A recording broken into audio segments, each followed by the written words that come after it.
Hey everyone, welcome back. This is Bryn, my Kyuadi reticulated python. Now I've kept snakes for about 30 years, and a retic is one of the most rewarding and amazing snakes that you can get. They're a lot more complex to keep than people realise. So today, we're going to look at the good, the bad, and the ugly of keeping a retic. So we're going to look at retics, one of the most amazing and intelligent snakes in the world to me. And we are going to truthfully discuss the good, the bad, and the ugly. What they like to keep. Are there any problems? The bads. How good they are to keep. And a verdict. Are they good, bad, or ugly?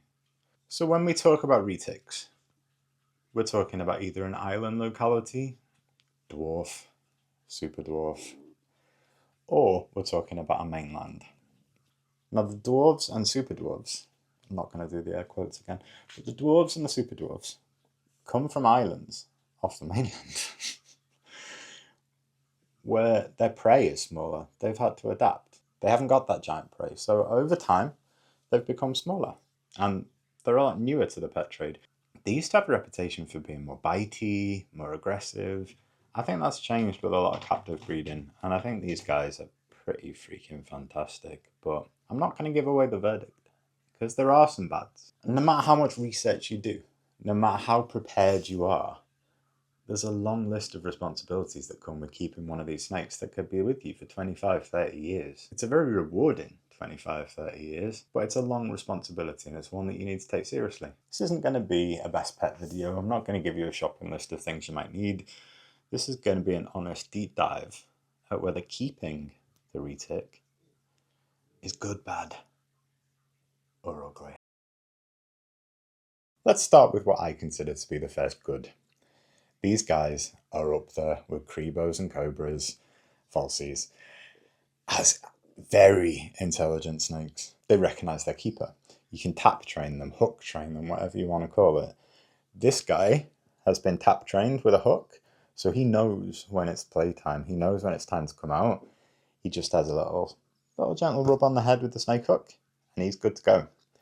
If, however, he sees a blue ball on a stick, I'm in for a whole world of pain because he thinks it's feeding time. Little thing that happened to me, need to be very careful. I was so proud of my blue ball on a stick. And then I realised I was also trying to repeat it with a snake in a tank next to him. And it wasn't Bryn's feeding day. So all he saw was blue ball on stick and lost his mind. I didn't change his water that day. And he actually got fed 2 days early because it was my fault. It was my screw up. This isn't just about having a smart snake. This is a snake that you can interact with really well. He often gets very excited when he knows it's coming out time because he gets to explore, he gets to have a little rummage around. So hook training or tap training was really important to me because I had to once rehab someone else's snake, a retic, that they had taken in and never done any form of training, never actually worked with them properly, never given them anything really. They had a water bowl and a hide. They were a bit bitey. They weren't, as was described, aggressive. These snakes aren't aggressive. Do you really think I'd be staring at the camera and not keeping my eye on the snake or putting him anywhere near my face if he was aggressive? They're not. They can be defensive. They can be food oriented, and they are. They're not aggressive. They're amazing if you are amazing. Leads me on to my first bad. What about those ones that aren't trained? What about those ones that aren't socialised? I don't think it's a bad with the snake. It's the owner that hasn't put the work in. They're to blame, not the snake. Yes, some snakes are more defensive than others. Yes, some snakes are more difficult. Some snakes you couldn't just sit here like this. But majority of snakes you can. After a bit of time, bit of patience, bit of love, bit of consistency. But they will learn routines. I don't know. Maybe that works against some people. You just want to change the water, and this snake thinks it's feeding day. What's all that mean in real life, and why do I think it's bad? It basically means nothing when they're this size. It basically means if Bryn did bite me right now, what's the worst that's going to happen? I'm going to bleed for about 5 seconds. It's really not that bad. Sometimes you wouldn't even feel it. His parents maxed out at 8 foot for the dad and 9 foot for the mum. If I took a bite from a 9 foot, Or if you didn't have an island locality and you had a mainland and you didn't put that time in, you didn't hook train them, that's going to be a lot worse. It's going to bleed for a little bit more than 5 seconds and it's going to hurt. And these snakes, their teeth are designed to go in and not let go. So if they bite at his size, what's the worst that's going to happen? I'm not going to force him off. I'm just going to leave him. If he was 5 times the size, that's going to hurt. So what's the takeaway? What's the bad? The bad is they're a lot more complex to look after than a lot of other snakes. Because of the size they will get to, you're going to have to put a lot more work in. It's a major time commitment in both hours and years. Whether you see that as bad or not dictates whether you should have one. Let's move on to my second good.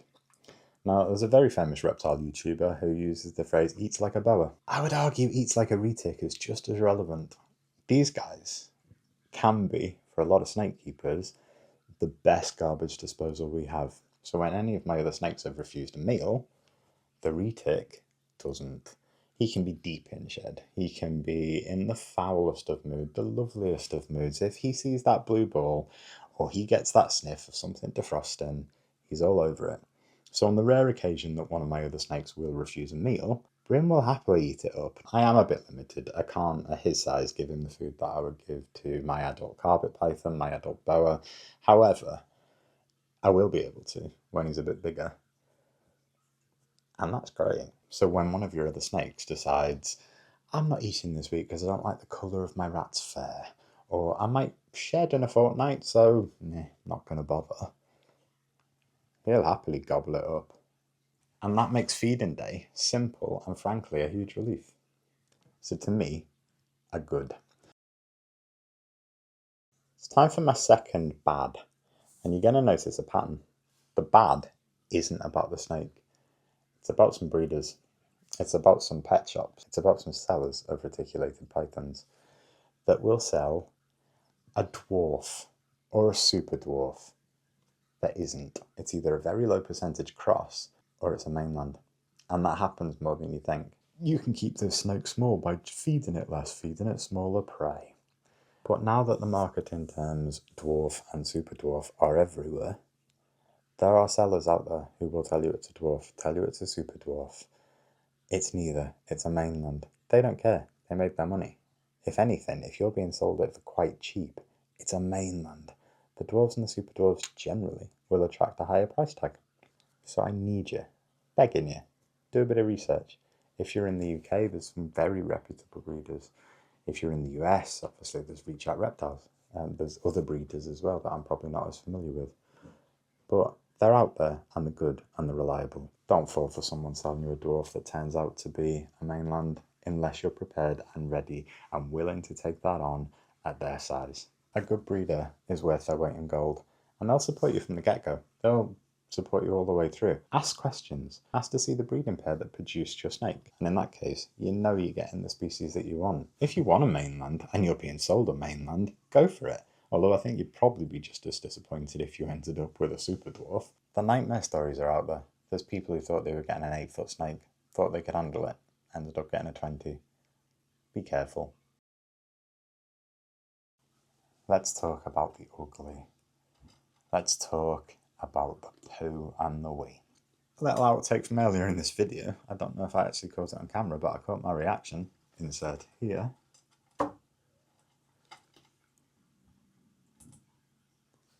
Yeah, they just go. And it's like a flood. It's like a torrential downpour. There's usually some obvious signs if they need a poo. There's a little bit of swelling just towards their tail and the cloaca, but there's... yeah, on this occasion there was nothing, but he still decided to wee all over me and all over the table. It's ugly, and there's a few other related ugly things. So their humidity, they're going to need it humid. So they're going to need a sort of varied humidity, whether they're shedding or not. They're going to need it between 65 to 85. I try and keep his humidity to about 70, and I provide him with a moist hide for when he needs it. I tend to provide it for him a lot of the time, to be honest, because he actually quite likes it. He will just take himself off and go into his moist hide, and he enjoys it. Then he'll decide he wants to cool down, then he'll decide he wants to get back in, then he'll have a little soak in his water bowl. They are a bit of a complex species when it comes to care. So that humidity, mixed with a pretty regular stream of wee and poo. Keeping their tank clean becomes a constant war against filth, but you're regularly misting, you're regularly cleaning. It's a lot of commitment, it's a lot of upkeep, and the reason that I'm calling it an ugly instead of a bad is just because they will go a lot, and they will often go on you. And that ain't good. You don't want your Viv to become the perfect breeding ground for mould. You want them to have a happy life, a clean life. If they were in the wild and they made a mess, they'd just get off. They'd just move on. But obviously, they can't do that. So it's our job to look after the ugly. So keeping a retic, it can be wet, it can be smelly, and it can become a time-consuming task. But what's my verdict? For me, out of the three options, good, bad, or ugly, it's a definite good. These guys are awesome. I love them. They are one of the best pet snakes that you can get. Whether you get in an island locality, a mainland, whatever works out best for you, this snake is 100% on the good list. I hate the term beginner snake, starter snake. I hate the responses that people will get when they ask a pretty fair question of what's the best beginner snake. I don't think there is one. I think you need to look into what is best for you. But I wouldn't recommend starting with a Crebo, a Falsi, or a Retic. But if they're the snake that you want and you've never had another one, you're prepared to put in that research, you're prepared to put in that time, they can be perfect for anyone. So yeah, 25 years of an intense commitment aside, 100% good. All I would say is if you've got any hesitation at all, wait. Don't jump in and consider, is it the right snake for you? They might not be, and that's fine. So if you found this honest look at keeping a reticulated python useful, I'd love a like, I'd love a subscribe. It would really help. Thank you. I'll see you soon. Hello. If you want to see more of these snakes and the rest of the snakes in the reptile room, give us a like, give us a subscribe, and I'll see you soon.